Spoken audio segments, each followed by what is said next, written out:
A minute gone past 8 o'clock from Splash 106.7 FM, the Integrity Station. Here we are again, ready with that dose of current affairs, news, and everything that is happening all around the world, which is put together for your listening pleasure so you can be informed, entertained, and of course, get to know what you have to do as a Nigerian, as a citizen of the world at large. Today's show will be interesting to say the least. I am Benga Faye, and thank you very much for joining us. Thank you for joining us. I'm Lola Miduteni. Good morning. And he's hoping that you slept well as we're ready to go once again for all that we have for you today. Today's issue of the day, basically, is centered on adequate refuse disposal in Abeokuta and finding a lasting solution to that menace. To put it in perspective and to also give you some sort of background information, if you've been around for a while, you note that we've had that challenge for a few weeks now where it seems as though every corner you turn to, there's this heap of refuse that's just begging to be packed and adequately disposed of, which is centering on today. And of course, this show is segmented into two. We have the issue of the day segment, which we're starting right about, and of course from the pages, which will come much more later. We have Eddy Aina with us in the studio this morning to have this discourse. Eddie, thank you very much for coming. Good morning, Benga, and hello, Lola, and hello out there. Yeah. All right. Again, we had the special advisor to the governor on environment on Monday, and he said quite a few things. Well, it was on our flagship program, Yoruba Juabe. 5:30 was when the program kick-started. So we'll take a listen to a few things that he said. He gave a reason as to why that challenge even came up in the first place. Take a listen.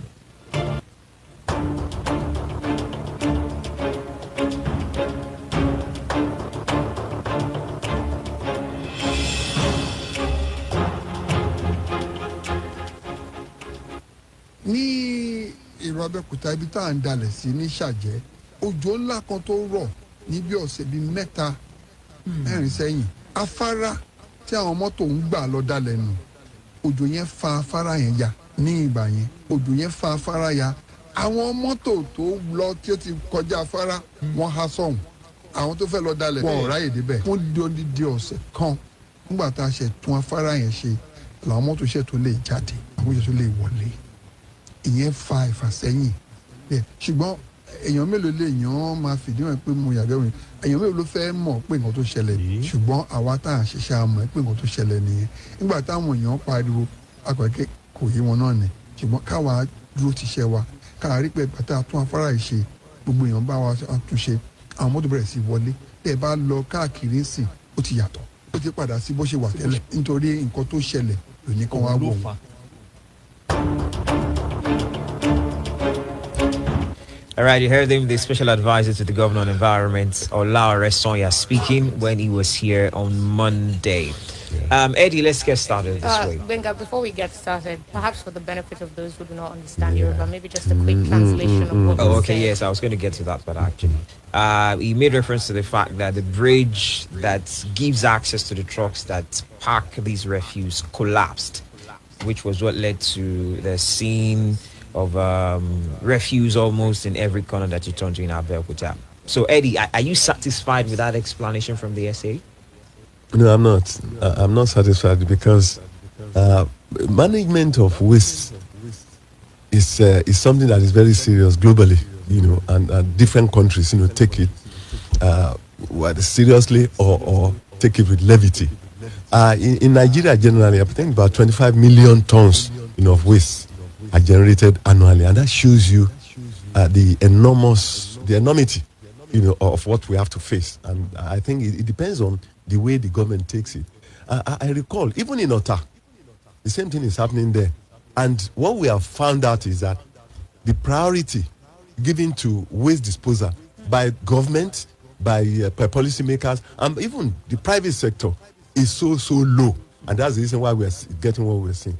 And more often than not, you see that apart from the psychological, the technological problems associated with waste management, then you find out that there's no continuity. I mean, that's the political question. Because when government left office, is there continuity, by the government that is taking over? So I'm not satisfied. They ought to have emphasized this kind of thing And we are talking of dump site. Yes, is it only one dump site they have? I mean, why not multiple dump sites? And you must have emphasized that bridge or whatever created. So I'm not satisfied at all, given the fact that it has to do with human health. It has to do with pollution of air, of water, of land, and it's attached to socioeconomic growth of the country. And if you look around you, like you rightly said, go to any part of Ogun State, or even Abeokuta in particular. If you want to zero it to Abeokuta, the state capital, you find snippets of it in heaps. Even in markets. I was at Kuto, some 3 days ago, and I was amazed at what I saw. The nearness, the proximity between those waste and the market even the people who are buying and selling and buying there, their health facility, their health status is at stake. So it should be taken more seriously than we are taking it.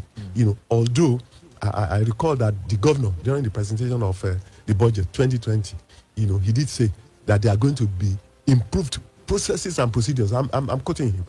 Improved processes and procedures, and he even gave knocks to the Ministry of Environment that yes, they are there to do it, but they are not doing it well, and that's the reason why we're going to establish Oguama. And Oguama has been established. We have a special advisor in our restaurant, and we have seen this all over. I think there shouldn't be any mistake, there shouldn't be any excuses, because it's very, very important.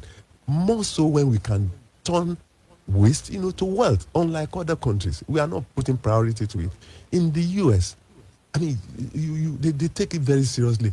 Either the packing, the sorting, the transportation, the recycling, and what have you, and they make all kinds of things that are useful, to the country. So, but in Nigeria, well, maybe because of cultural beliefs, we don't believe in waste. They believe that anything wasteful is invaluable, is not valuable, is useless, and we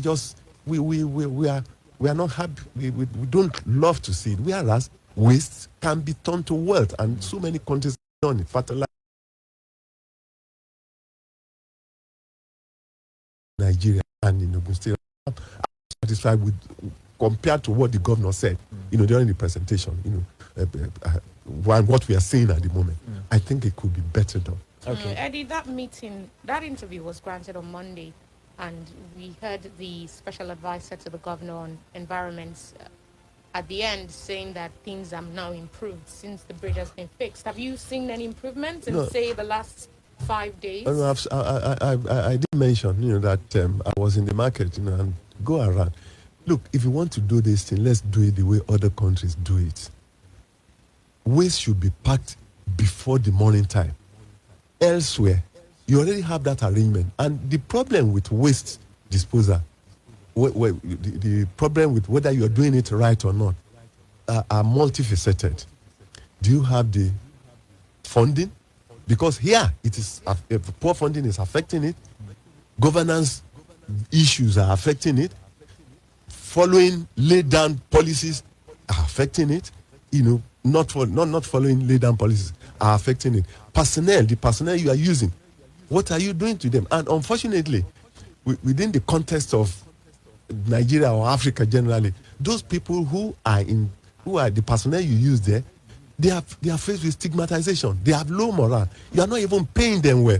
Look, elsewhere, when people who do menial jobs, that's the reason why Nigerians and so many other nationals run to America, run to Britain, run to Europe, because even if you work go and imagine what our nurses are earning.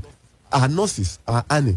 People who wash dead bodies and what have you. People who do menial jobs take more money even than the people who work under air conditioners. But here in Nigeria, we stigmatize them. So they have low morale. That's part of it. Then again, we don't even know what we want to do with it. Elsewhere, they recycle, they turn it into what can we reuse and what have you. But here we don't have anything like, we don't believe in it. Then awareness is not properly done. Because so many people you are not passing the right message to them. Right. When you go on radio or you use posters, it's not effective. You have to do face-to-face. You interface the traditional media with face-to-face and other agencies. We are not doing that. And that's the reason why I'm not satisfied that we are not doing. In fact, they have the governor addressed waste managers. Waste managers are supposed to be in different locations. Well, PPP. I mean, Lagos started it in 1997, private-public partnership. But yes, to some extent, it's worked in Lagos. But after some time, because of continuity, look, that was what led to the removal, of the governor, former governor, I can't remember, Yambodi in Lagos, because he brought in another set of people who did not do it the way it should be done. Go and see Lagos too. In fact, Lagos is reputed to be the dirtiest city in the whole world, and it's a very bad thing. But if you look around again, there are some cities that are very clean. Akwa Ibom is the cleanest state in Nigeria. Lagos is the dirtiest city, but in terms of city, the cleanest city is Abuja, and it was done by an organization. So why can't we follow suit? Because the danger in leaving all this refuse everywhere, or not discouraging people from putting it in front of their shops. Look, go to Itoku, people dump this. In fact, when Amosu was around, he insisted that whoever did it must pack it, and they really followed it through. But here again, go and see, unless the rains wash it off. So we need to do. You need management, you need proper management, and you need continuity. Apart from continuity, you must follow the rules, what is done, and do it. Employ more people, give them more money. All those things are necessary if you want to be packing this thing and you don't want them to constitute health hazards, to the generality of the people. Look, all over Nigeria now, you have cholera, you have all kinds of diseases. So many states, are feeling the pangs of it. Why must we leave these things open? They should pack it before 6 o'clock. That is what is done. Then you don't have enough facilities to do all this. How many vehicles do they have, packing these things? Let us be serious about it if we want to change the processes and procedures and we want to give good health, to our people. You mentioned the issue of personnel and this issue of reappearance of waste. The problem is not happening for the first time. As a matter of fact, it happened last year, I recall. I think it was during the lockdown, all of those things. But I want us to look at that issue of personnel.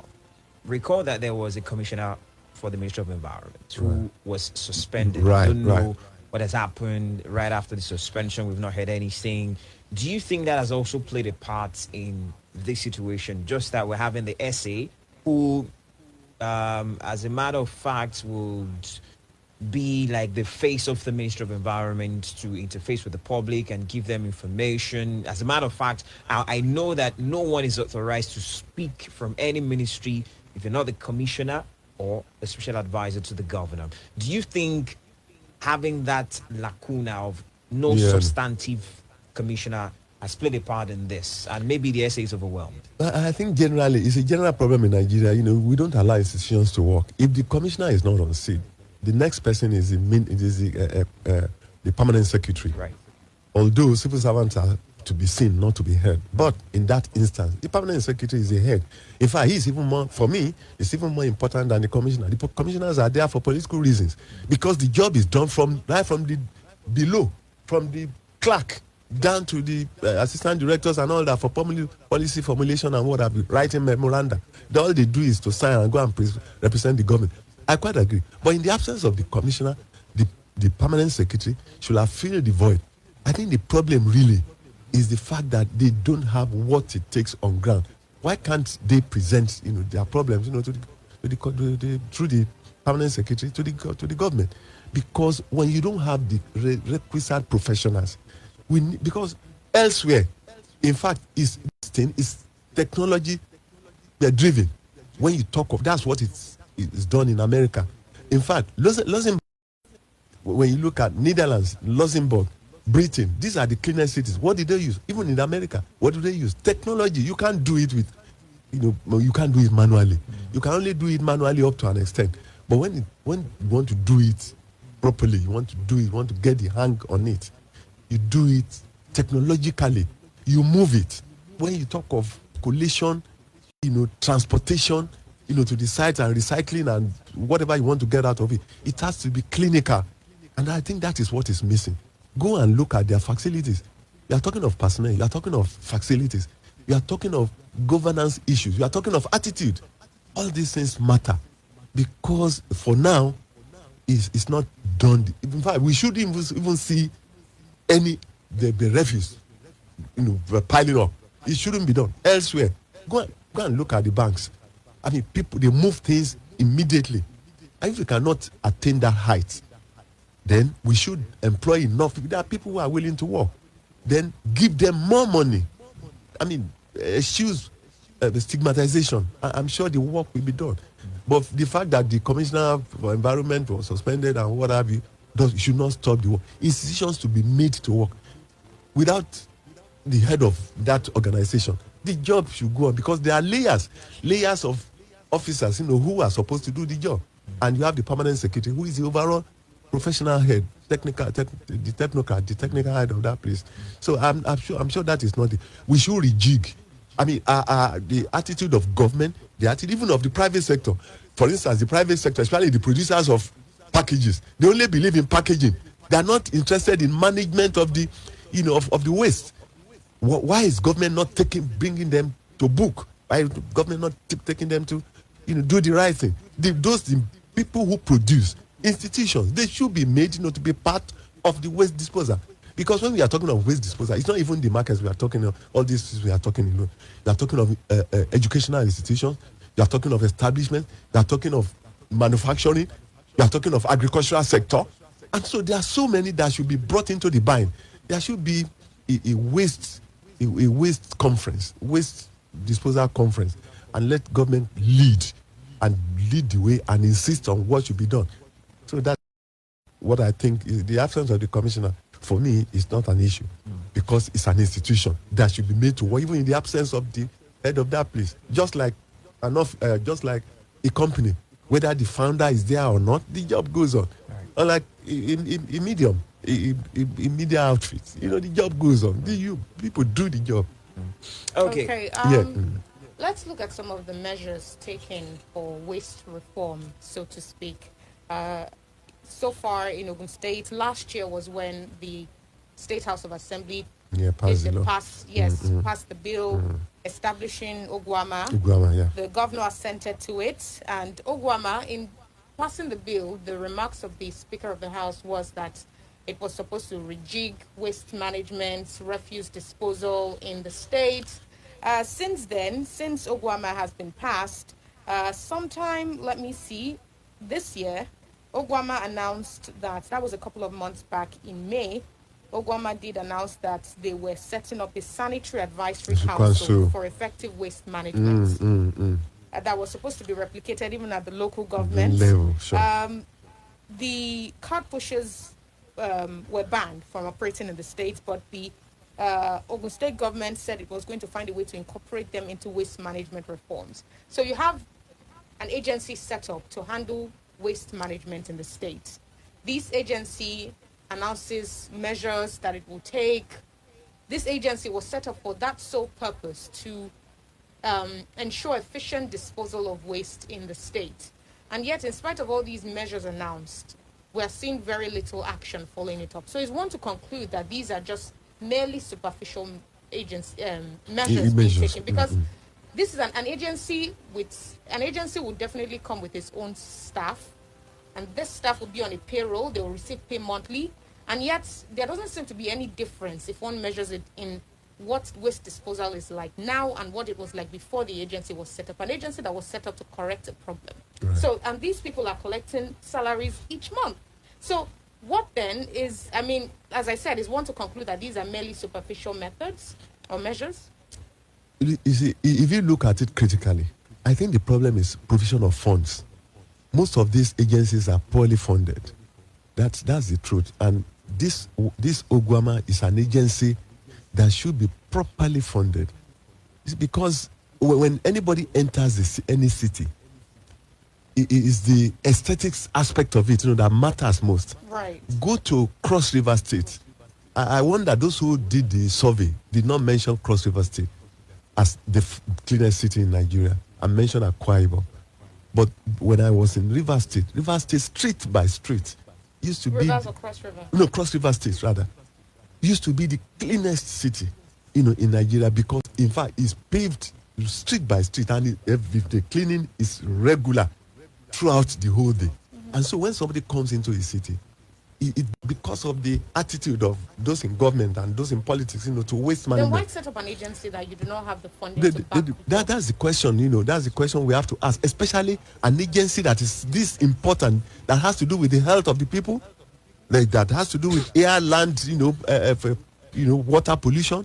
Is something that we should take seriously. But just like one professor said, the attitude of our leaders, the attitude of even those in private sector and those in government, the policy makers too, they don't put priority. That's what the professor said. There's not much priority, given to this sector, and it should be properly funded, properly personnel, properly organized, properly structured, and we must decide what we want to do with it, with a view to making more money from it. Other countries make money from it. For instance, some countries even generate electricity, through this waste we are talking about. Electricity, yes, we can make more money from it. Some countries turn it into fertilizer. They turn it into so many things, even animal feeds. I'm not seeing all those. Even if you want to bring in private people to come and do all this, let there be an arrangement for them to come.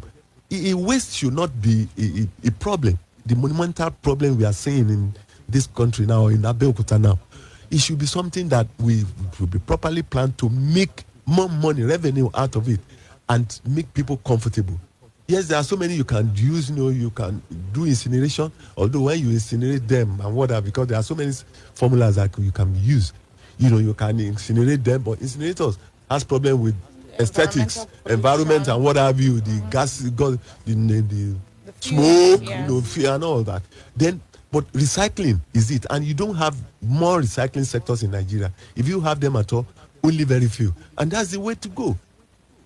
That's the way to go, because if you recycle or you composite them, you turn them to money-making things instead of them becoming problematic, to the health of the people.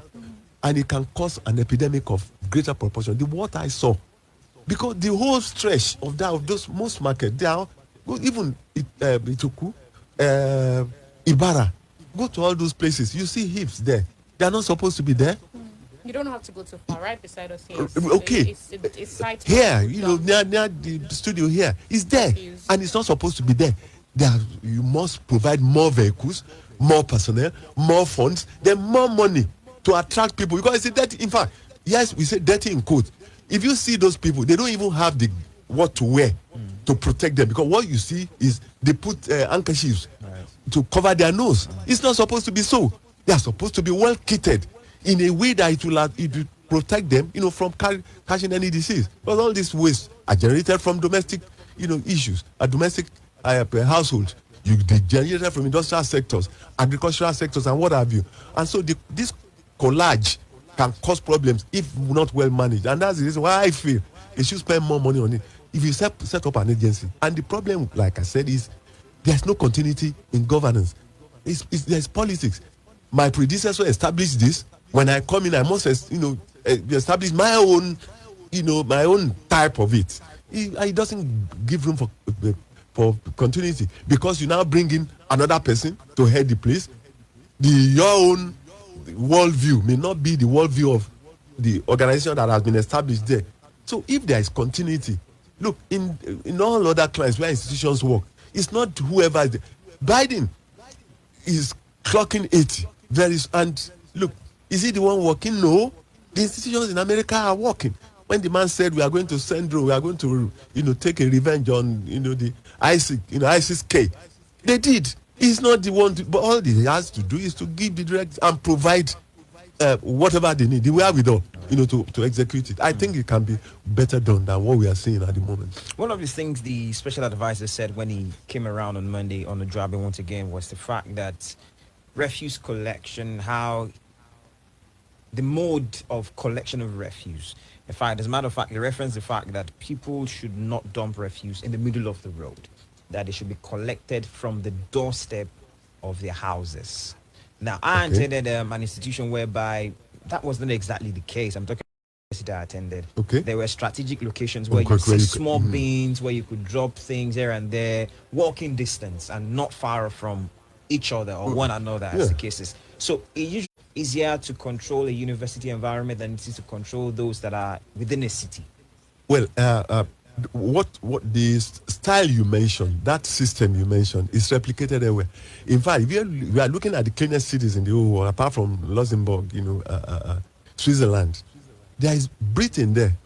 I've been privileged to to see it done in Britain. In fact, if you move just 5 meters, you see dump, things, small bins that you can dump some. In fact, I was shocked. Two, the husband and the wife, probably from Asia, were going, just walking across the road, and the dog they were carrying, the whole hand, what the wife was handling, just stood and messed the place. They already perceived it that it can happen. So the wife just brought out a cellophane paper and just packed it, put it inside, and just went to dump it there. Because the woman or the couple, they know that there is a CCTV watching you. And the law, people obey laws in those places. There is a law. If you had left it here, or that is what will happen in Lagos or Abeokuta or anywhere, or Ibadan or rivers. If the CCTV will have seen them, they will just by moving the next step, the car will just come and say yes. They will find you. So we don't have such laws. We don't provide such things like you said in your university. It's there. That is what government should do. That is part of what government should do. Look, even you talk of open defecation. Yes, let's blame the people. Let's blame population growth. Let's blame urbanization. Fine. But elsewhere, they provide toilets that you can even pay to use when you are pressed around the main route. Why are we not doing things the way it is money? And that's the issue of funding I'm talking about. What stops them from having bins, even in front of markets, that they now dump on those middle of the road? If you provide the place, there are the people and you educate them, you sensitize them, they will do it. Nigerians are not that daft, even in markets. But when they are not there, they dump it where they see it, because your own plan is that your vehicle will come and pick them up, maybe the following day. But people will not wait for your vehicles. They will do it where they think is proper. So I think there is a need to rejig the entire architecture. And I'm happy that the governor mentioned processes and procedures. I'm not seeing it now. Let them thoroughly look at those processes and procedures and see where they can revamp it and make it work, so that we have a clean city.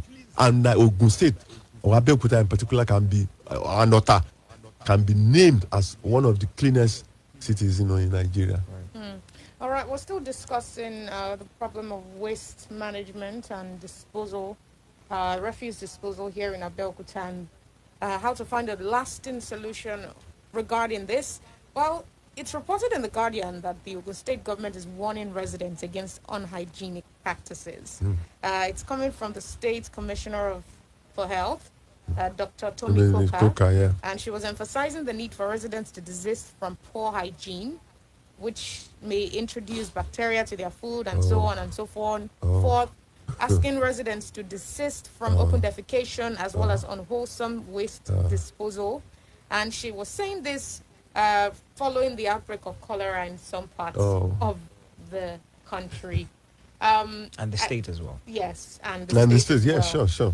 Now, I don't envy the position she finds herself in, because she's not the Minister of Environment, so she's just the one. She's not the Commissioner for Environment. She's just the Commissioner for Health. But there's definitely a direct link between, inadequate waste management or poor waste management practices and health-related illnesses. Issues. Right.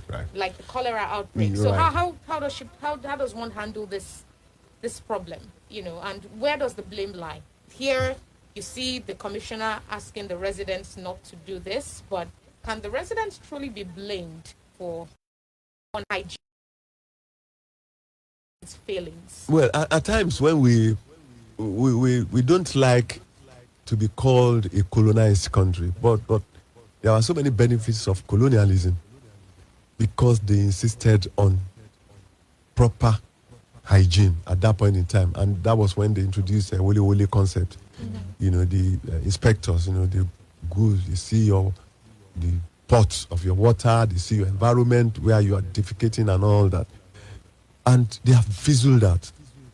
I'm sure the fizzling out may have been responsible for some of this, because if you are aware, at that point in time when we were younger, we were aware that there were woolies, sanitary inspectors and water health inspectors and what have you, but they are no more. Why have they disappeared? The ones you see, just occasional, they sit in the office, but when something happens in an area and you go and call them, then they come, and that should not be it. If you want proper hygiene, it should be properly done. Well, I don't envy the commissioner for health, because there's an outbreak, there's a pandemic now, and so it's from visiting one state or the other. And the question is, you are telling people to do proper hygiene. I mentioned it that we are not sensitizing people enough. We should interface with other agencies, to knock it to the people. We are not educating people enough on the importance of this thing. But government should do its own part. Because if you take this issue the commissioner spoke about, unwholesome hygiene, and you have refuse dump all over the markets, because some of the people that are affected are from the rural areas, exactly, or marketplaces, and go and see, wherever you have such dumps, you have flies, bunch of them, and spreading to markets and what have you. So government should do its own part of it too. Government should provide places for people to, if they are pressed, the people will pay. After all, we've seen it done in so many areas. They construct the toilet and ask you to pay, and you pay, and it's easy. So why can't the only one I saw in Abeokuta that I've seen so far is the one, is it Abeokuta North, around the Ujumi. Oh, okay. That's Shokori. Yeah, on Shokori, that I think Totoro. I think that the then local government chairman, I think he was sensible enough not to have done that, because people do all kinds of things there, ceremonies, diets and what have you. Right. I think government should do more. Even the commissioner that is talking, yes, I know he's advising the people, but let government put structures in place, because part of the problem of this waste disposal we are talking about is inefficient infrastructure, or lack of infrastructure, or not enough infrastructural facilities that people should do it. That's part of what we are talking about. When these infrastructural facilities are there, people can even pay to use them. So yes, it's a way to caution people, but who to blame? We play the blame, for all this open defecation and non-hygiene to the commissioner for health, and whereas this this waste disposal, thing that is inadequacies that is facing everybody staring everybody in the face, and it's becoming. In fact, when each time I visit any market and I see all these things, I feel worried. I feel worried, because it shouldn't be.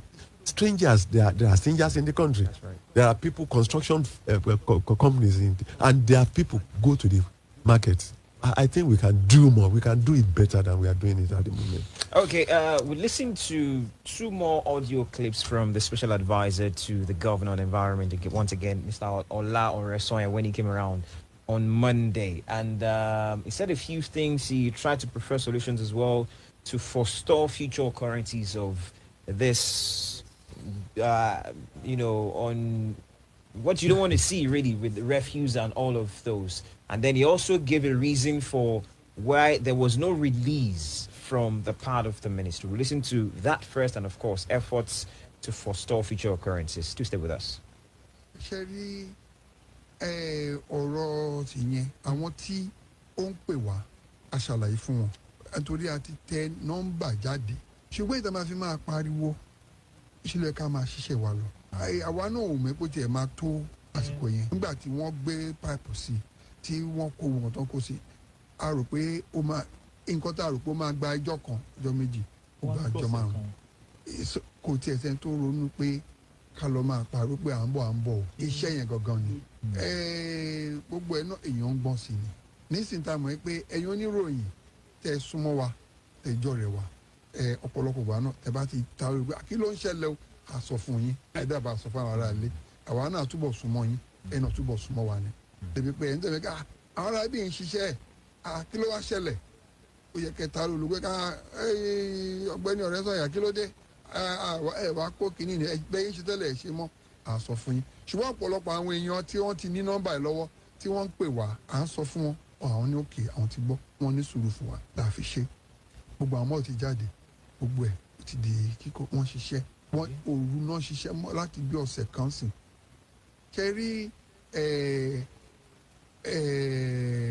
ìkíní mbẹ̀ torí pé bí a ṣe ibẹ̀ yẹn nìkan ló wà fún ìlú Abẹ́òkúta fún ìpínlẹ̀ Ògùn ìmọ̀kànlá la ní ṣùgbọ́n fún Abẹ́òkúta ibẹ̀ yẹn nìkan la ní nísìn àti níbi ìkejì lẹ́gẹ́bẹ́ yìí ò ṣe èmi àṣe ibi tí a ti kẹ́kọ̀ọ́ ìyẹn ó pẹ̀ láwọn abẹ́jẹ tẹ́lẹ̀ ṣùgbọ́n torí iṣẹ́ yẹn pọ̀ a tètè kọ́ bí ara ni wàhálà yẹn fi ṣẹlẹ̀ ló fi dípè gan tó dá làásìgbò yẹn sílẹ̀ nìyẹn ìbọn inú wa dùn pé lágbára àdúpẹ́ lọ Ọlọ́run ibòmíì ti wà pé nǹkan bá ṣẹlẹ̀ bẹ́ẹ̀ tàṣà lọ síbòmíì ibẹ̀ gan wa fẹ́ farabalẹ̀ túnbẹ̀ ṣe ìtàn tó ń dalẹ̀ sí ìgan náà à ń láti túnbẹ̀ ṣe fún gbogbo bí ọdún bíi gbọ́n wọn kò bí asáwọn ọbẹ̀ yẹn àṣẹ ń tẹ́ àti tó gbogbo ẹ̀ ń sìn náà ní agbára Ọlọ́run àfọ àṣẹ. Don't dare touch that dial. It's Splash, your integrity station.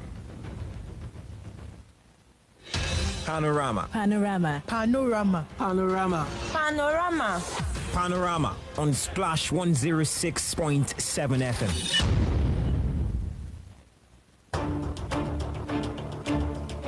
We just heard, excerpts from the interview granted by the special advisor to the governor on environment on Monday when he came around on the program with Juabe.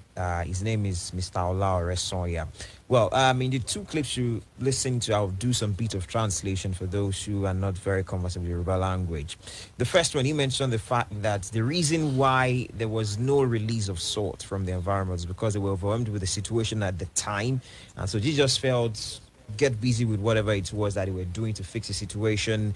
And those who had access to the numbers that they had at the Ministry of Environment level contacted them and they gave an explanation to those ones, but there was no public release of sorts. And for the second audio clip, which was he giving a solution to forestall future occurrences, he referenced the fact that there's just one dump site in the whole of Abeokuta that collects refuse from everywhere. Now they have a second one, and so if one malfunctions, they can make use of the alternative one. Eddie, what do you say to? Let's even start with this yes. explanation for why there was no release and all of that. The problem with us in this part of the world is the fact that we take companies or organizations or even government take things for granted. I recall in many years back, what used to be ECN, Electricity Corporation of Nigeria. At that point, I'm talking of 1960s. Whenever light was to be taken, they will inform you. Right. They will write. I've seen Yes. Pictures of past releases and Yes. documents, the papers. Yes, they released it. They warn you, and that is what should happen. This is an excuse, I think they owe it. It's the way they take the public. I mean, the public does not matter to them. If the public matters, especially people who use all these facilities, whether it is electricity or whatever, you must inform them. You are cultivating them. You are being responsible to them, and you can warn. You are warning them to be aware, especially when it comes to electricity. I recall so many places when light went off, nobody was given any reason, and they didn't issue any release. In the final analysis, the light came and spoiled CN, NEPA, and what have you, or PhD, PHN, PHCN, that you cannot sue them to court. And even up till now, I'm not sure you can sue if there is the bring light that is higher and your property, your whatever equipment is destroyed, you cannot sue them. And that has been the policy. Ordinarily, it's no excuse. For me, I think they must make it a policy. Once this thing is heaping up and we are saying it, then we now know the reason. Sorry, it's because of the bridge that has collapsed or whatever. I think we need it. Look, most of what our companies practice in Nigeria, if you do it in the US or Britain, like there is going to be a loss of electricity for 5 minutes, and you don't inform people, you lose money, a lot of money, because people will sue you. But you must cultivate people because they pay to have those facilities. So that's number one. I think they should, maybe the person in charge of their PR, in charge of publicity or link, with between the organization and the public, did not consider it, wise, or maybe he's afraid, because there are times when people are afraid, to issue such releases. And what do we want to tell the public? That there is heap of refuse all over Nigeria, all over Abeokuta, because the bridge has collapsed. People will ask questions. Don't forget, Ogun State people are very, very brilliant. They will ask questions. Is that enough, to stop it? Is it only one you have? Why don't you even decentralize all those all those connection points that you have, or even have more, where one bridge will not stop the others. The second question has to do with the having just one dump site. There's already a second one that didn't. There's a second one. Well, good enough, but I think it should still be decentralized.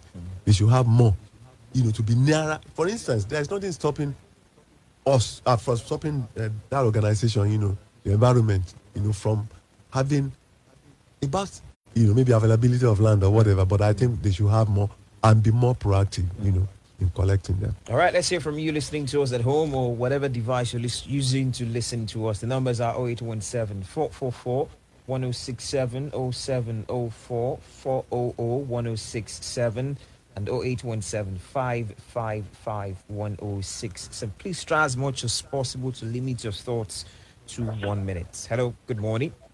Oh, good morning. Good morning, Benga. Good morning. Sorry about that. Yeah. Mr. Eddy, good morning, sir. Good morning, sir. Yes, you have a lot of the Adegon, Go on, please. This our mismanagement, I wouldn't want to be unfair, apportioning the entire blame on the doorstep of just one party. So let's say we both share both the government, and us the led. So I think this, what do we call on our own part, I think everything shouldn't be all about easily pointing blame. This domestic trash, it is just one of what do you call this thing now? This trash nylon. So it goes for just about 500 or 600 per roll. So and can serve you for about 3 to 4 weeks. So what will take us to transport this thing like once or twice per week to the designated locations? So that one is still it's not something that we can actually adapt to. And on the part of the government, all these authorized locations are not just enough. They are not strategically designated. So too, the government partnership with private operatives still need to be increased and improved upon. Then lastly, power provision is one of the items on our concurrent list. So we definitely can shift from the conventional means of power generation. So aside solar option, this waste management is even part of this Lagos Ogun State. So all these ways can actually be tapped in. They can be used for another means of power generation. Not only Ogun State, should I say the states generally, we have not been looking into this this direction. If we have been doing that, it would have gone a long way.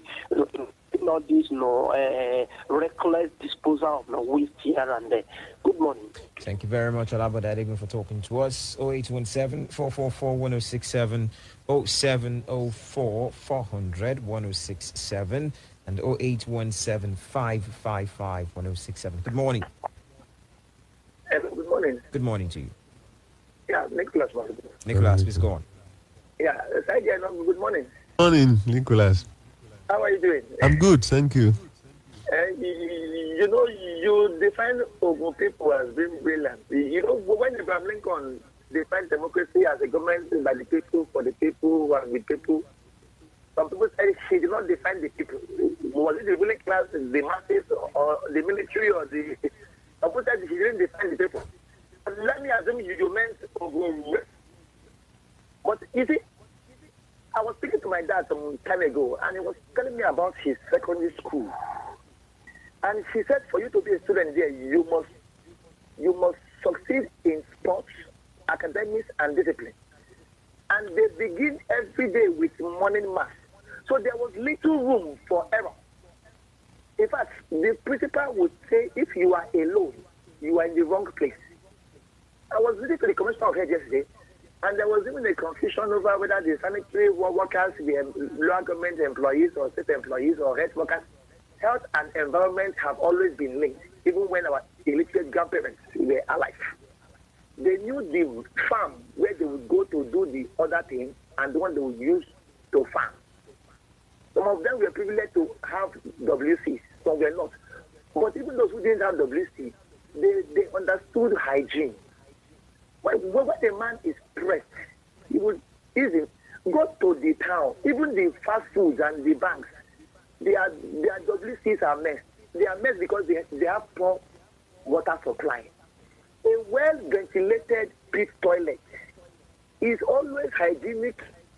It's more hygienic and is more to be preferred than a WC that lacks water. If they are not evenly distributed, people will mess up the whole area. When you provide these structures, the people will reason along with it. They don't have to be PhD holders in family health science. It goes beyond going on air and speaking English. Ogun State has been renowned to be the number 2 in IDR. It shouldn't go beyond financial statement. The Minister of the Commission of Environment and Health, they should provide these things. And people use it from the market to the schools and our language. It's as simple as that. Have a nice day. Thank you very much, Nicholas, for talking to us. Well, you referenced the fact that Peter 70704 400 1067 and 0817 555 1067. Good morning. Hello, good morning. Good morning. Tajuddin. Tajuddin from Magboye. All right, talk to us. Good morning. I know. Good morning. Good morning, sir. Yes, I don't really know why in Nigeria we enforce what has no law. Because we see that I'm still surprised now to see environmental officers in uniform sitting by the roadside. I was wondering that do we have these people before now, or is it now that they are just created? Because these strategic locations, why don't you now use those locations as the pilot area where you start seeing this dumping, where people can dump their refuse? Because once you say this thing you don't want it, then you should provide a reasonable and reliable alternative. This government so far has not done anything in the area of environment as far as I am concerned. Because you discover that someone living around the famous one, living around that area, you won't find anywhere you can put your refuse. Buying a trash nylon is not an issue, but when you buy it, you stop your refuse. Yes, to drop it is an issue for you. What about people who are not mobile? You expect them to now carry those things put on their head as if they are walking around the street. So these things need to be done strategically. We need to sit down and look at what can be done to make these things realistic. Because the way the government is doing it is just like it has been assumed that everybody is mobile. Thank you. Thank you very much, Tajuddin, for talking to us. Maybe a few more calls that we can entertain. We'll have another one now. Hello, good morning. Hello. Good morning. Hello. Hello, good morning, sir. Good morning. What's your name? My name is Panorama. I'm calling from Abeokuta. All right, from Abeokuta, talk to us. I think Eddy has spoken the mind of the people. And also, the government is not doing enough on environmental. I could remember during the last regime, Governor Bikula Mutu came out with public address system, starting telling people that any houses or shops, they place they turn the place to job site, the place will be locked. I think this government is supposed to do such a thing also. So thank you, sir. Thank you very much. Thank you. Interesting point raised there. 0817 444 1067, 0817 555 1067, 0704 400 1067. On WhatsApp, Olajuwon says, one of the problems we have in governance is continuity. I'll take the rest of that comment after this telephone call. Hello, good morning. Hello. Yeah, good morning. Yeah, let me say we can't also always... Nicholas, call him back. Yes.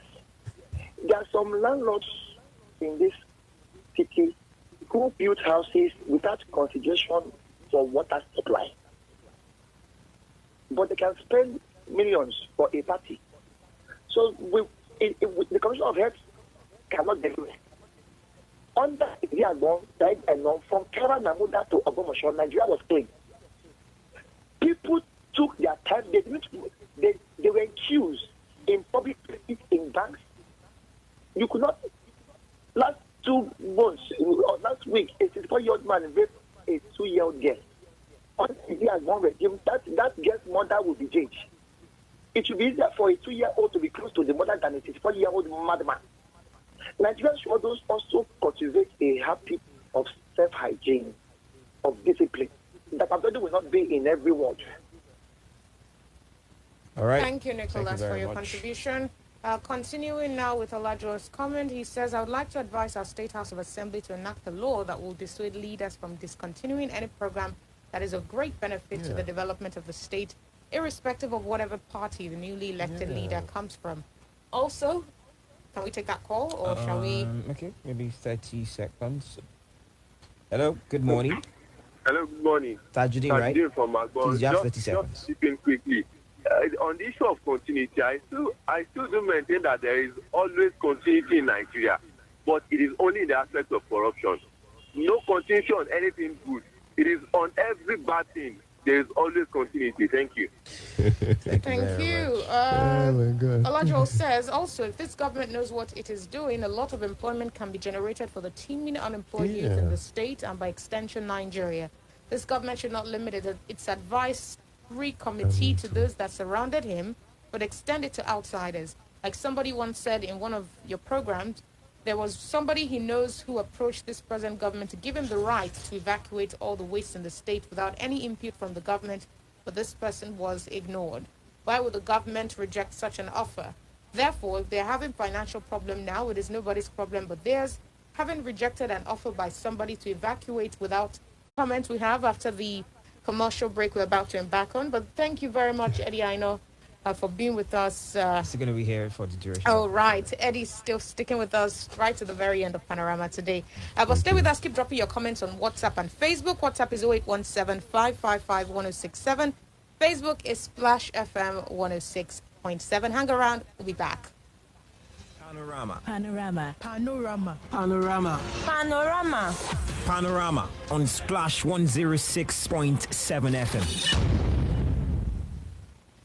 Dear parents, all work and no play makes Jack a dull boy and Jill a dull girl. Why not let your children come unwind with us at the Splash FM monthly children's party? All birthday celebrants this month will get to have a rousing birthday celebration in their honor. Happy birthday to you. A flat fee of 1,500 Naira only will get your child access to all the exciting attractions we have. There will be a birthday cake in honor of the celebrants, face painting, games, amusement rides, and more. Come party with us at the Ogun State Recreation Center, MKO Abiola Stadium, Koto, Abeokuta for the Splash FM monthly children's party. Register by calling or texting 0805 041 707. The Splash FM monthly children's party is happening on Saturday, the 25th of September by 10 a.m. Gbọ́mi sá, gbogbo ènìyàn tó gbọ́ mi lásìkò yìí. Ó pariwo tó, ó gbàdúrà. EAS ṣàǹfẹ́ kí gbogbo wa ó ṣoríire. Àníkóore gbogbo wa ó tún lè lékan sí. Nigeria at 61 IAS 61 days mega promo. Ẹ wá gbọ́ o. Ẹ̀dínwó aláìlẹ́gbẹ́ 61 days mega promo yìí. Ọjọ́ mẹ́wàá àkọ́kọ́ máa bẹ̀rẹ̀ lọ́jọ́ Monday September 6 sí Wednesday September 15. Àdùbẹ̀wá ni pé lórí àwọn ilẹ̀ wa mẹ́ta tó ń ta wàràwàrà yìí ni Treasure Garden Máwùkọ́, Honey Drop Garden Máwùkọ́ àti Country Home Ayétòrò Road. Tá a ti ń tà ní 200,000 naira tẹ́lẹ̀. Lẹ́ máa rà lẹ́dínwó 90,000 naira péré. Lọ́jọ́ mẹ́wàá lówó àwọn ilẹ̀ yà máa gòkè díẹ̀díẹ̀ sí. Má jẹ́ kí àǹfààní ọjọ́ mẹ́wàá àkọ́kọ́ ẹ̀dínwó aláìlẹ́gbẹ́ 61 days mega promo yóò kọjá rẹ o. Kàn sí iléeṣẹ́ IAS tó bá súnmọ́ jùlọ. Tàbí kó o pé 090-3377-3189. Àdúrà rẹ ti gbà, oore rẹ ti lékan sí. You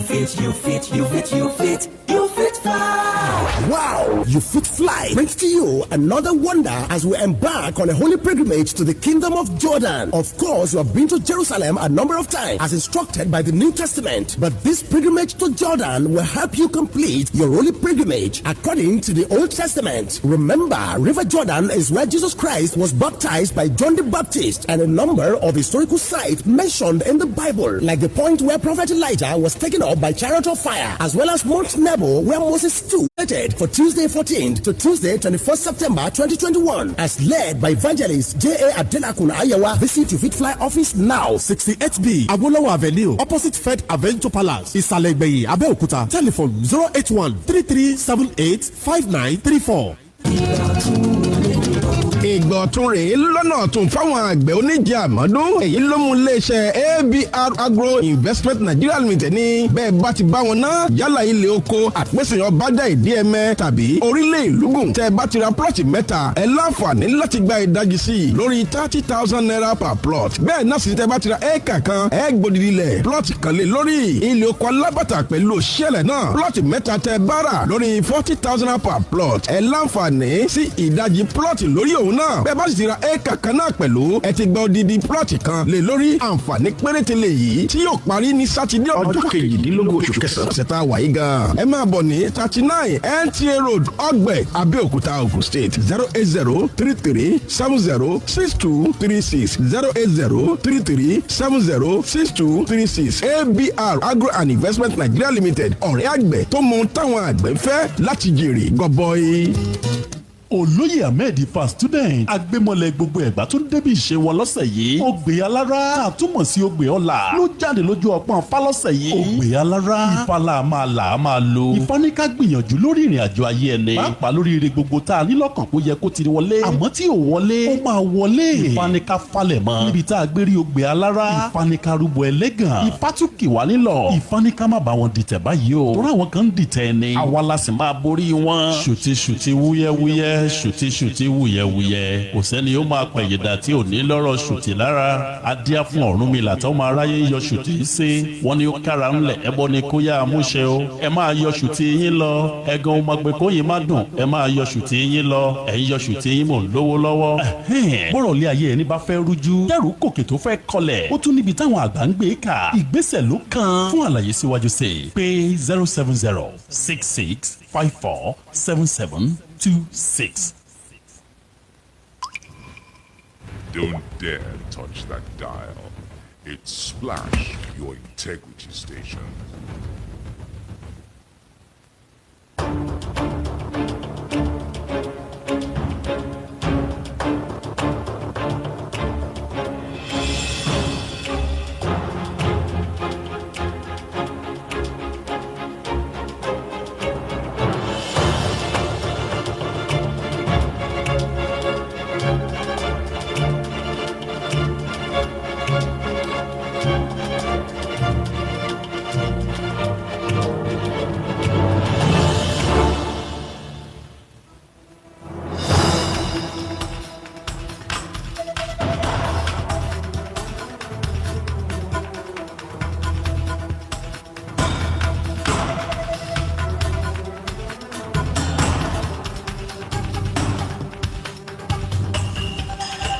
Thanks for staying with us. This is Splash 106.7 FM, the Integrity Station. The program you're tuning into right about now is Panorama. Of course, we just got done with the issue of the day, but we still have comments that we have to read from you, our esteemed listener.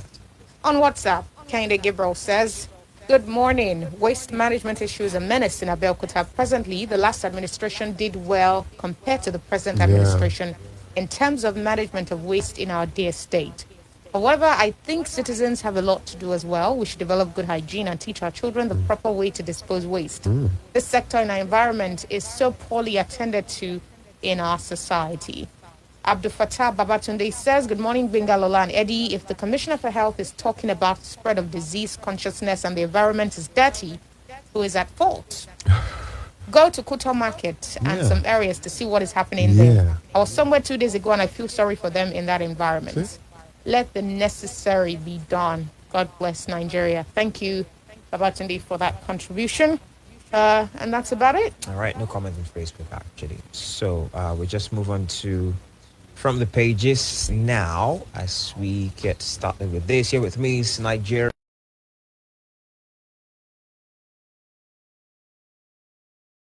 $4 billion, 710 million euro loans. The writer says President APC selling Nigeria, says PDP. You find that on page 2. Bajabiamila endorses Sanwo-Olu for second term. You find that one on page 4. Southern governors meet in Enugu tomorrow. You find that on page 30. We have this as well. Amadou Abuad, I'll get the full meaning of that, ranked best private varsity in research. You find that on page 30. Amotekun arrests herder 180 cows for flouting anti-open grazing law. You find that on page 29. Uniben students block highway over 20.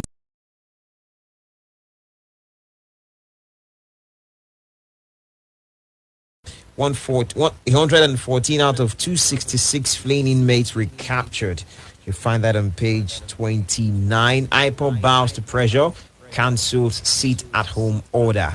You find that one on page 26. COVID-19 Edo begins enforcement of restrictions for unvaccinated persons. You find on page 8. Ogun joins VAT war.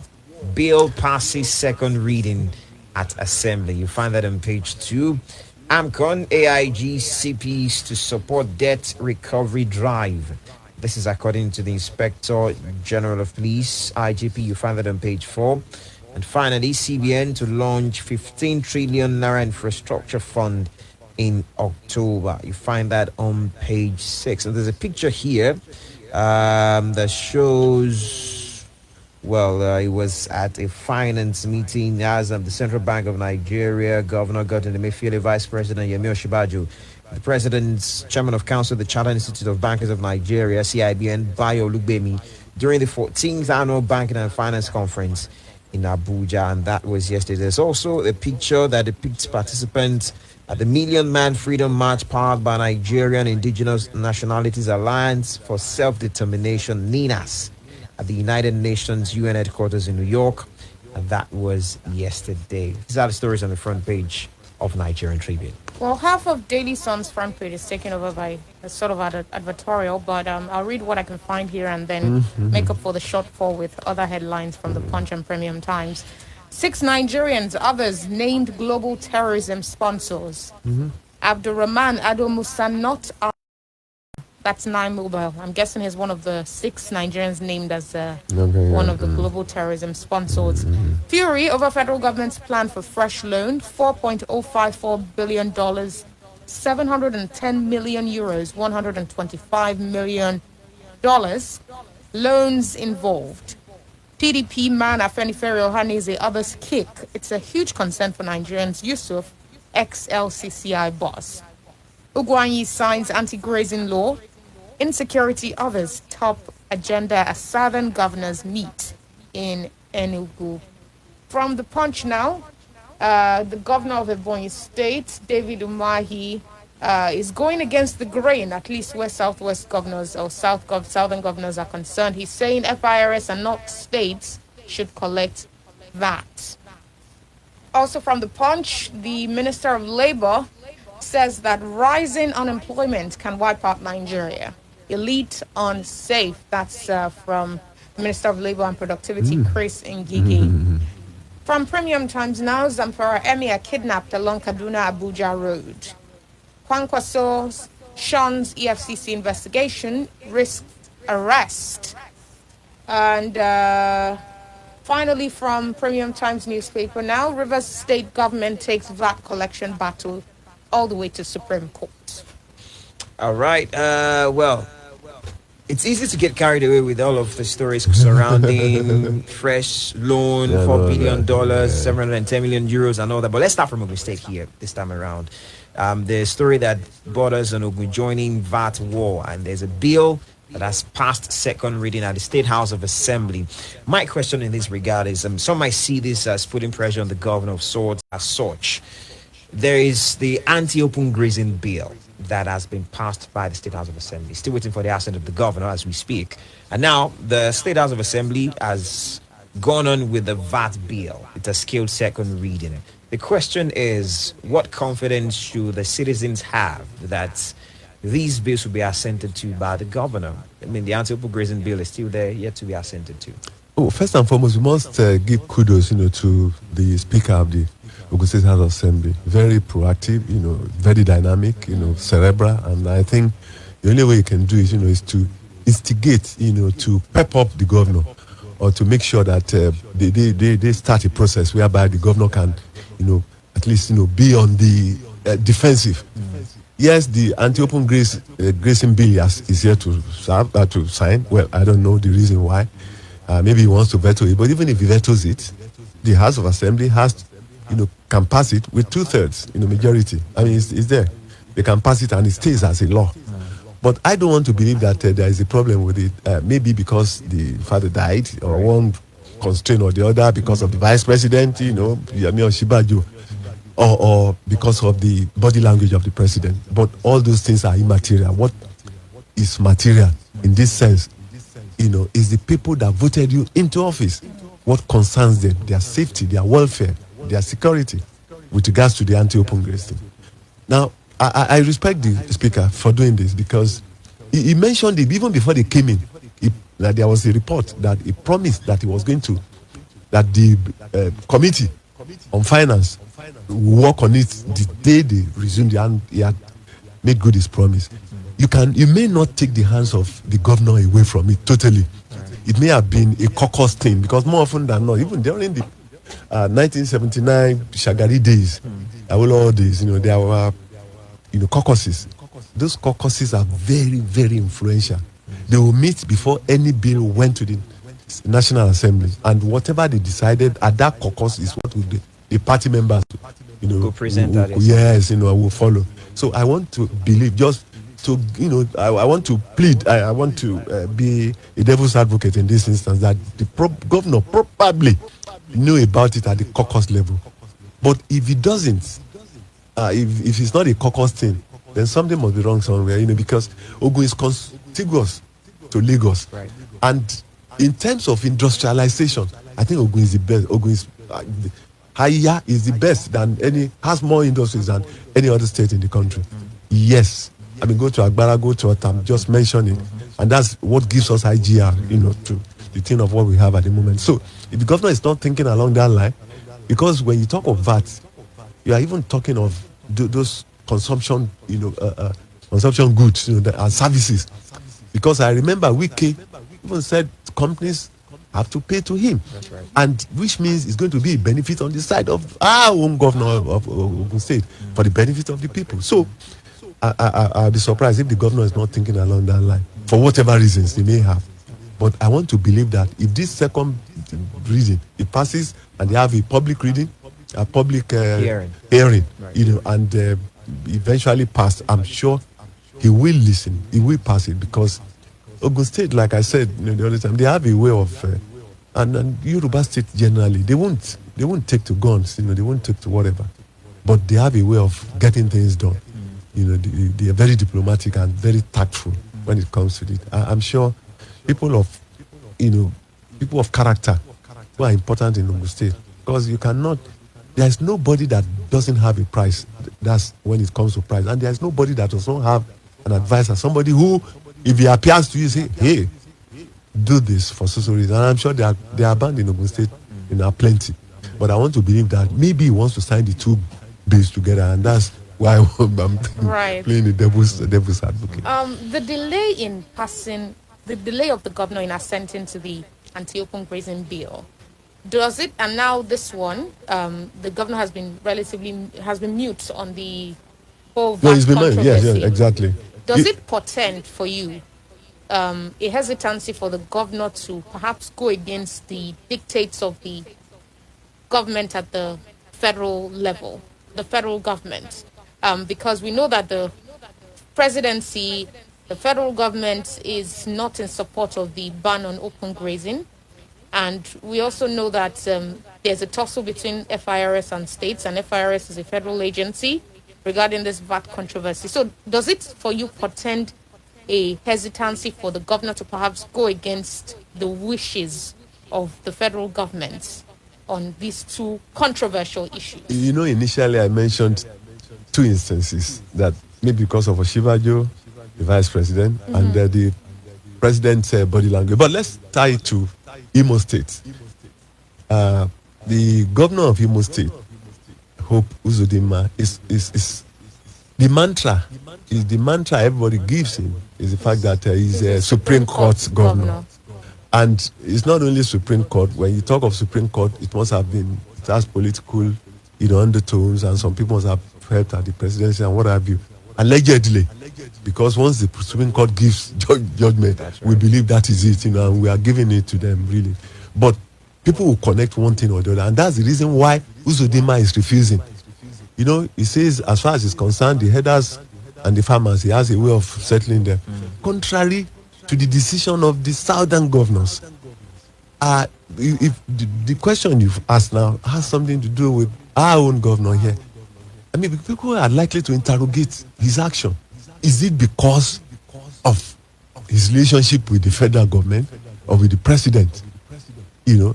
Because he too had visited the president, telling the president what he has been able to do and what have you. So we shows some measure of understanding between the two of them. It may be, but the will of the people will prevail. Look at Enugu, it's just been signed.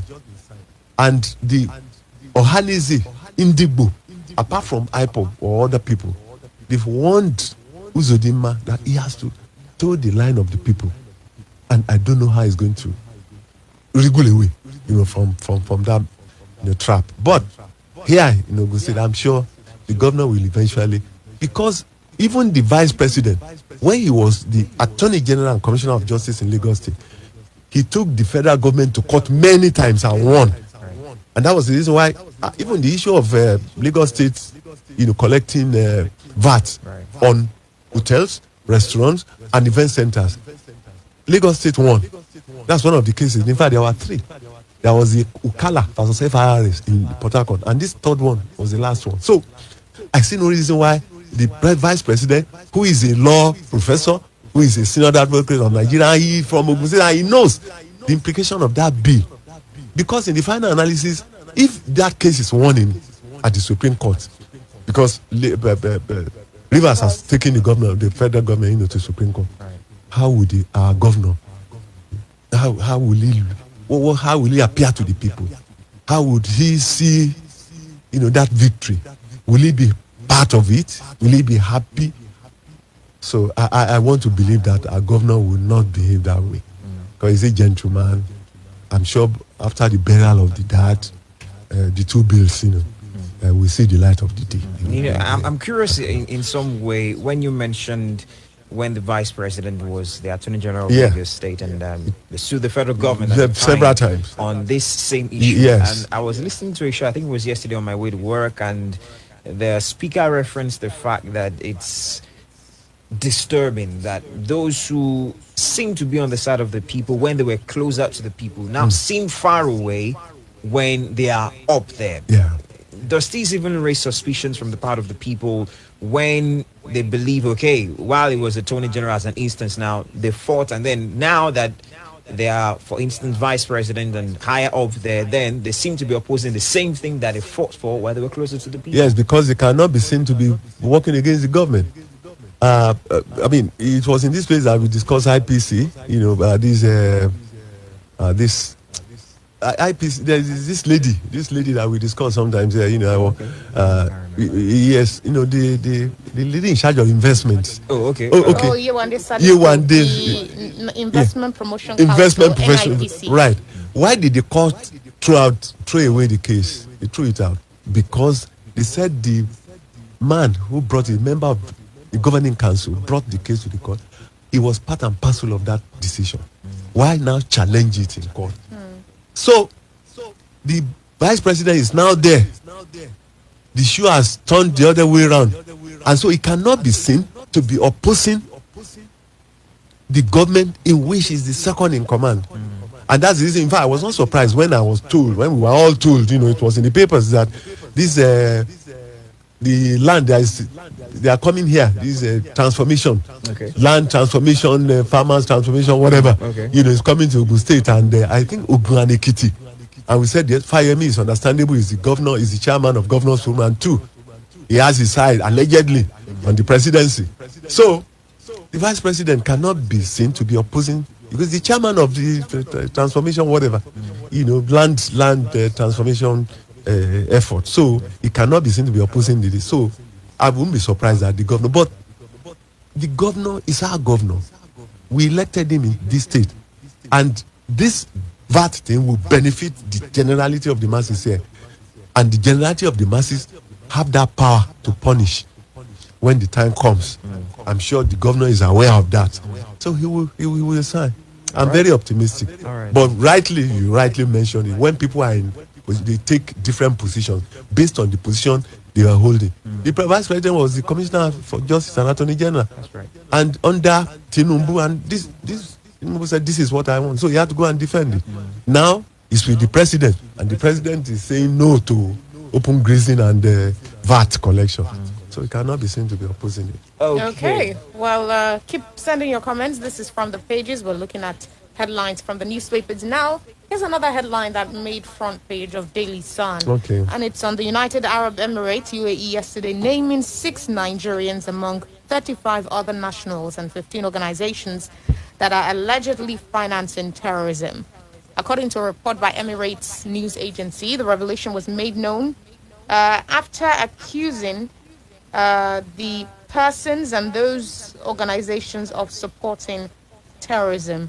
It says the list comes amid criticisms by a cross-section of Nigerians of the failure of the federal government to name sponsors of terrorist attacks in the country. The UAE had previously said this before, that there are Nigerians who are sponsoring terrorism that it is aware of.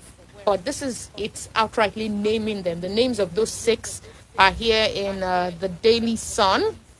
I want you to add this to when the former Commodore of the Nigerian Navy, Kunle Olawumi, gave an interview where he said the federal government is aware of those who are sponsoring terrorist groups, which is something that many Nigerians have been also alleging before then, as well as when Obadiah Melafia also gave a similar interview as well, both of which led to DSS invitations. Inviting them, yeah. Right. And now another country has come up with some proof as to how some Nigerians are linked to terrorist organizations. It says here that the persons and organizations were included in the list after the cabinet asked regulatory bodies in the UAE to watch their financial, commercial, and technical relations with any terrorist group around the world and take necessary action within 24 hours. Even if one were to give the government the benefit of the doubt that perhaps they didn't know before now. But another government has done the work for them now. So what now? Eddie, what happens now? Well, you see, the tragedy of Nigeria is the fact that other countries do what we ought to do. Iburi had 177 charges here in Nigeria, or 127 charges. He was not prosecuted. He got to Britain and got jailed. And this is another instance. And sadly, we have been talking about naming and shaming in this country. And even the federal government on many occasions has promised to name and shame. They didn't do it. What are we talking about? There were some people accused Pantami, the minister of digital economy or whatever, and technology and digital economy, is still in service. So more often than not, what I see is hypocrisy, because they emphatically told us that about 400 Bureau de Change members have been supporting Boko Haram. Because you wonder, Boko Haram members, how do they normally get the equipment they use? They use trucks, they use motorcycles, and yet our intelligence has either not gotten it or had gotten it, has refused, to use it. So this time around, they even mentioned, they said they were going to mention, they didn't mention anything. This is not the first time. Even there were some debtors that the federal government promised to name and shame. Up till now, they've not been able to name and shame them. Critical, because the nation suffers. Now that has been mentioned in any serious crime. And you wonder why this Boko Haram has festered for this long. Because they know, even on many occasions, people say that Gumi has said no more, that even when they went to the bandits, so-called bandits, they went with some security agencies. Look, how many times have people argued that these bandits you are calling bandits and even Boko Haram should be named terrorist organization? They are now another UAE. Are they more Muslim than the UAE? But the UAE loves its country. They are patriotic. They work in the interest of the people, not personal interest. They are not narcissistic or nepotistic. And that's where we are. That's where we have found ourselves. Now that they've been named, we know, people know them. And if we have named them, that will have stopped because some measure of litigation would have taken place, the prosecution and what have you, and maybe we would not even have gotten to this level if you had named them, because all along they know them. But they have refused to name them. Now that UAE has named them, let's hope the federal government will do the same. Look, another set of people who came into this country. They refuse, to be hibernated, and those who have hibernated or do not have the certificate, for COVID-19, they left wrong numbers, they left wrong addresses, and they went away. They eventually got some of them. You promised to name them. You have not named them. Whose interests are we? Why this culture of silence? Whose interests are being protected? Is to protect some interests, because some of these people named, they are connected. That's the saddest part of it. Are you talking of connection? Look at the number of people that had been killed over these issues, terrorism we are talking about. Even to name bandits terrorists. What is banditry? When you kill, you maim, you name, you rape. Other countries, those are the people. They are even talking of sponsorship. It's because of sponsoring terrorism that they have not even caught them. But they now have evidence through banks and what have you. Right. Like we got through Borodi Change, that they are sponsoring Boko, that they want putting money to Boko Haram, putting equipment to them. We didn't name them. Does this not give life to those who allege or accuse the federal government or allege that Boko Haram is government sponsored? Well, Abacha said it. Late General Sani Abacha said, if any insurgency lasts for more than 3 weeks, then some government must have hand in it. Late Abacha said it's not me. It means to oppress you. They can oppress you through money. They can oppress you. They have the instruments of violence. They can annihilate you. And they have the airspace. They have everything to surround the people. But yes, we now found out that one way or the other, they are not doing it. Look at the way even this Miati Allah had been making utterances that can divide this country. Not a single invitation has been extended to them, especially this Hora, Miati Allah, Horatio, or whatever they call themselves. And nobody has ever invited them. It's incredible, and that's the reason why we are where we are. When you don't name them, they continue in this business. Might sound maybe high of sorts, have infiltrated the government. Infiltration by these people into the government. Why they have not been named all the while? You see, yes, you are talking of infiltration or influence, because some people are more. All animals are equal. Some are more equal than the others. There are some people who can turn Nigeria around today and nothing will happen to them. And there are some people who just ordinary, the smallest offense. Why do people who steal goods get, hand or whatever? Especially if they go with a gun or knife. And yet people who steal billions, of naira are still parading our streets in Nigeria. So they have influence. That's maybe they belong to the kitchen cabinet. When you have your kitchen cabinet members, you want to protect them, because there is no way they will name them, and they will not even name names. So that's the pity of it all. When you name some people, they may have to name names or eke out some of the things that have been hidden. And maybe that's the reason, okay, let's allow the sleeping dog to lie. But when it has to do with national interest, I do not believe that there should be sacred cows. And that's what we are saying now. But it's good that what we are refusing to do, other countries are doing for us. So the names have been named. Now let's see what happens. Well, you can send us your thoughts on WhatsApp. The number is 0817-555-1067. We're live on Facebook. could also drop us a comment in the live video feed that you find there. The handle is at Splash FM 1067.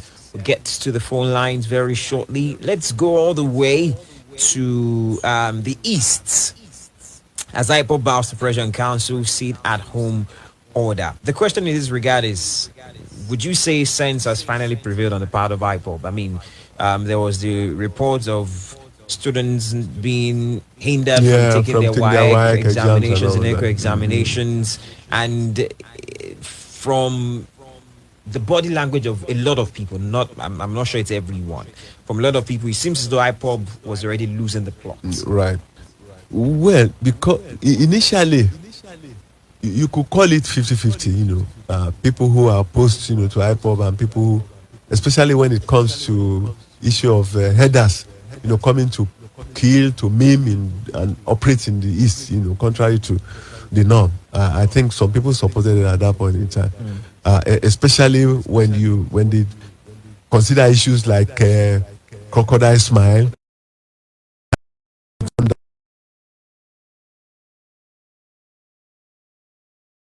Now comes to affecting the economy of the country.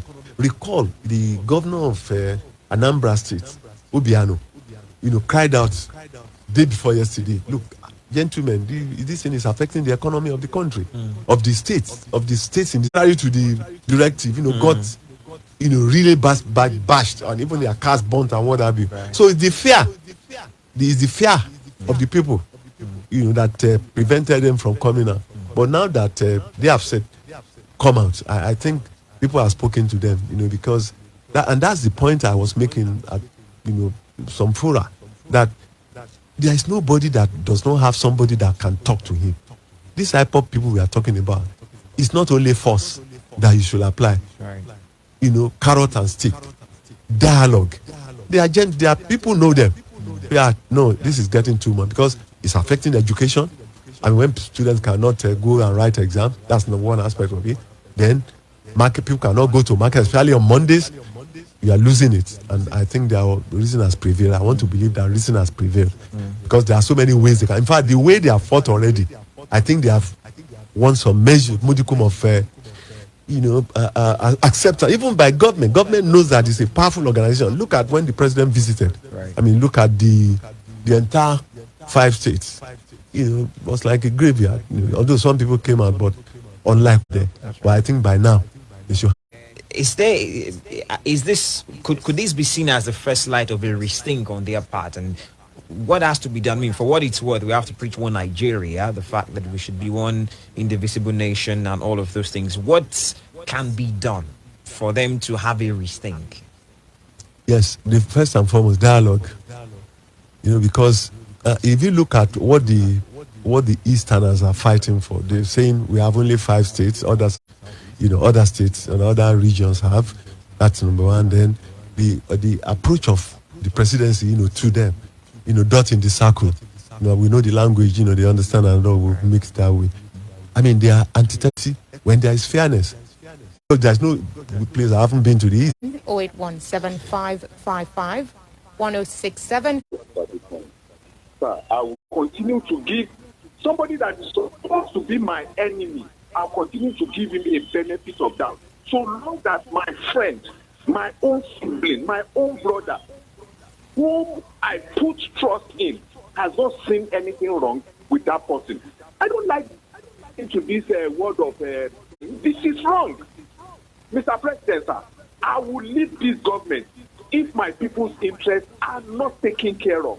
But none of them feel that Nigerians are suffering.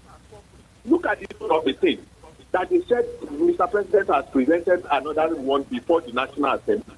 Does it mean that there is something that Nigerians don't know that makes this National Assembly people continue to approve this loan for Mr. President? So for me, it is people that are there, that are giving this government the impetus, the impunity to continue doing what they are doing. Good morning. Thank you very much, Abayemi, for talking to us. Allow us reading some comments before. Right, on WhatsApp, we have this one from, let me see now. Let me start with Ademoye Haruna. His comment is from the issue of the day, but I think it came in really late. He said there are many ways to generate money rather than to stick to a particular one or impose high taxes on citizens. Waste management is one of it. The used pure water nylons are used by many Indians in Lagos to produce things like rope, pillow, and for other domestic uses. Sir Eddy, please, is there a way for politicians to provide constitution for continuity? That was sent in by Ademoye Haruna from Onikolobo. Let's take that call now. Okay, we lost it. Moving swiftly to the next comment, which is from Olajuo, who says, I want to thank Ogun State government for joining its Lagos and Rivers counterparts on working to pass the VAT bill into law. I also want to advise Governor Abeokuta to sign the anti-open grazing bill into law as we are watching him. Concerning VAT, my advice to the judiciary is not to truncate justice by granting FIRS the right to collect VAT, even when it is not on the exclusion everyone. You can still call in. The phone lines are open. This next comment is from Abdul Fattah Babatunde, who says, those mentioned on sponsoring terrorism should be invited by the DSS. Let them come and say what they know about it, and the UAE should not hesitate to give evidence and let the judgment be passed on them. Oh, my goodness. He says, don't mention my name. I'm the only man in my family. Okay. That was a comic relief. I'm afraid I saw that message late. Hello. Good morning. Good morning. Hello, good morning. Good morning. Yes, Nicholas. Nicholas, go on, please. This is the third time. One of the journalists was denying belief. I think this culture of silence.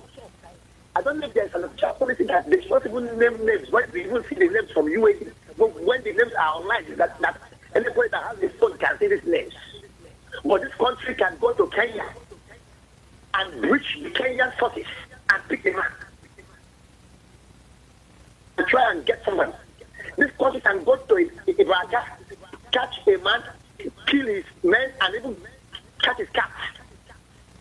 It's obvious that there are two kinds of human beings in this country: those that can be touched and those that cannot be touched. Even the first lady yesterday, I put that woman. She told the congregation to have the courage to do the right thing. I would have wished she told her husband at night to have the courage to deal with those who are. This Biafra was squashed. What is not a problem in this country? And on the issue of the presidential visit, I don't blame anybody who sat at home. Buhari was stoned in Abeokuta here. He was booed in Maiduguri. Eddy Aina, I believe it's better for somebody to be at home, because the DSS and the security agency will not be able to distinguish an APC supporter of Buhari and an IPOB man. So it was safer. A man. Good morning. Yeah, good morning. This is Engineer Sayo. Engineer Sayo, please go on. Calling from Koto. Please go on. Okay now? Yes, go on. I mean, Engineer Go, because you're not complying. Your radio is still on. There's a reason we ask you to turn it off. Go on, Biodo. I greet you. Okay, all right. Thank you very much for calling us. We appreciate it. Start. The generality of the people should be put in consideration in his father's burial. The government... People's song. I hope these people's song. And they live in Africano and Sunday. Look at it now. They are telling they are asking for something. And what they are asking for is releasing of their song. Please, tell me something. Hello? Past governors. One of the past governors, I won't mention the name. So it happens. Your vote, that's the only right you have, unless you want to go to court. You can challenge them in court. It's allowed. Either court or use your vote, or protest. I thought the court one. There's a term used by lawyers. They say you have no local standing. Local, no, that is if you don't. But that is if you don't have. To our lawmakers, you can also institute a recall. Yes, you can. Institute a recall. Just right. Yes, you can institute a recall, but recall has never won the world. Always oppress and suppress, protests and tell them what you want to do. But do they have executive power? Well, they don't have. I mean, there's no supranational organization that can come to a country and say this is what you do. No, all right. They don't have that power, but they can influence. They can see what is going on there. If it has to do with suppression of human rights or genocide or what have you, they can come in. Let's take one more call. Hello. Good morning. Hello. Good morning. Hello. Hello. Good morning. We can hear you. Hello. Yeah, we can hear you. Go on. Yeah, Uche from Abeokuta. Uche, please make it very quick. Okay, yeah. The president went to Imo State and they made mention of no Igbo who want to leave Nigeria. I want to know from which angle he got that statistic. Maybe as he went to Imo State, as he conducted a referendum there that shows him that no Igbo want to leave Nigeria. That is the more reason that we are calling for a referendum. Let the people decide. It's not up to the president alone to decide what is the mind of the people. Let's bring a referendum, conduct a referendum for the people. Let the people decide. And from there, you know the actual people that want to stay or people that want to leave. You can't just tell on that maybe due to the accommodation they gave it or something like that, or maybe how people came out, or maybe how they attending. Let the government conduct a referendum. Let people decide where they want to go. Then if the number that is but the referendum thing has to be in the constitution of that particular country. We don't have it in our own constitution, but they have it in Ethiopia. 38, you know. Let me apologize. The comments now. I'd hate to neglect any one of them. Ayuade Shorunke says, is it not interesting that at the beginning of this regime, our president was accused of only granting interviews and talking to only international media? And now that he's rounding up, a foreign country is the one naming financiers of terrorism in Nigeria. Samson U. Joseph says, naming funders of terrorism will not make any difference. Look, Lai Mohammed will not go after them, but will push for Twitter ban. These people are in the government and they cannot be named. We know that what their agenda is, but we pretend in this part of the country that it's just poverty and illiteracy. Nicholas says, elephants and even university cultists mourn their dead ones. It's unfortunate that the memorial of the victims of the Abeokuta massacre in Abia State fell on an exam date. Nicholas Olajuwon says, Ogun State government should know that I have been working on my PVC, so I will use it either for him or against him come 2023. So he should do the needful. That's the spirit. Everyone go get your PVCs and make your intentions known using your PVCs and your votes come election day. Thank you for your contribution this morning, Eddy Aina. Thanks for having me. All right.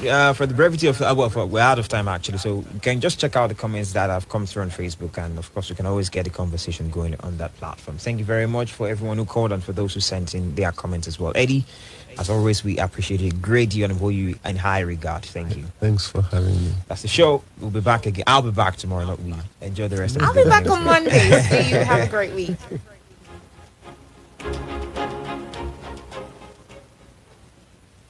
A wonderful morning starts with integrity. The integrity starts with you. Splash FM 106.7.